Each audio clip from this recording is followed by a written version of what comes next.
जय तीज माता की। आज मैं आपके सामने तीज के व्रत की कथा सुनाने जा रही हूँ। आपको मालूम ही होगा कि ये व्रत कुंवारी लड़कियाँ अपने अच्छे पति पाने के लिए और विवाहित स्त्रियाँ अपने सुहाग को लंबी आयु देने के लिए करती हैं। अब मैं आपको इसकी कहानी सुनाने जा रही हूँ।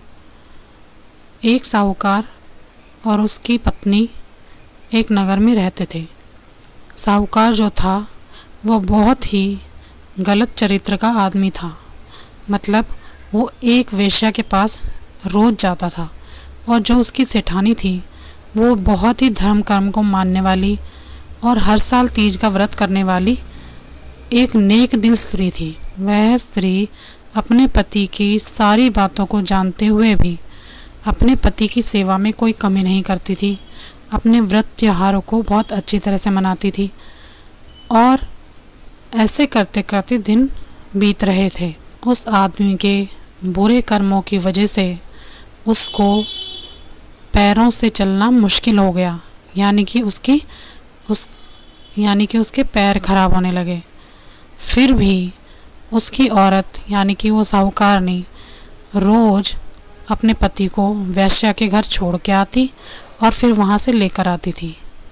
एक बार की बात है, सावन में तीज माता का व्रत आया।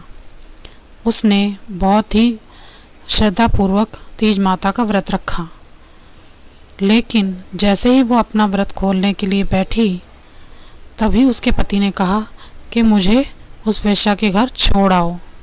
पति की आज्ञा मानकर वो स्त्री अपने पति को वेश्या के घर पे छोड़ने चली गई, लेकिन उसका पति उसको ये कहना भूल गया कि तू वापस घर चली जा। तो वह उस वेश्या के दरवाजे के बाहर ही बैठी रही। काफ़ी टाइम हो चुका था। तभी तीज माता को उस पर दया आई और अचानक से वहाँ पर पानी इकट्ठा होने लगा।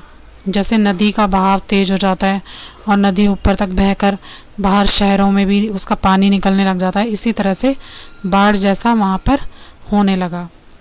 तभी माता की कृपा से पूजा की सारी सामग्री पानी में बहने लगी और तीज माता उसे बार बार आवाज़ देकर कहने लगी, आओ पुत्री, अपनी पूजा पूरी करो और प्रसाद ग्रहण करो। आओ पुत्री, अपनी पूजा पूरी करो और प्रसाद ग्रहण करो। यह सुनकर उसने पत्तल उठाए और वहीं बाहर अपना आसन लगाकर अपनी पूजा संपूर्ण की और जो भोजन था उसको खाकर अपना व्रत पूरा किया। तभी उसका पति वेश्या के घर से बाहर निकला और उसने बहते हुए जल के छींटे अपने पति के ऊपर छिड़क दिए, जिससे उसका हृदय परिवर्तन हो गया। ये सब तीज माता की कृपा से हुआ। और फिर उसके पति ने अंदर जाकर उस वेश्या से जितना धन अब तक उसने दिया था उसे वापस लिया, जो सामान दिया था, क्योंकि वो अक्सर उसको अपने घर से लाकर और वैसे भी धन दौलत देता रहता था।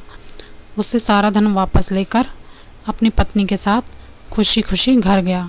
हे तीज माता, जैसे इन साहूकारनी की जोड़ी आपने सफल बनाई, वैसे ही हर किसी की जोड़ी बनाए रखना। हर किसी को सुख समृद्धि देना, अन्न धन की कमी मत होने देना, ताकि हर साल धूमधाम से हर सुहागन स्त्री आपका ये उत्तम व्रत करे। आज की कहानी में इतना ही। अगर आपको मेरी कहानी अच्छी लगी हो तो मेरे वीडियो को लाइक करना, शेयर करना और सब्सक्राइब करना। Thank you very much.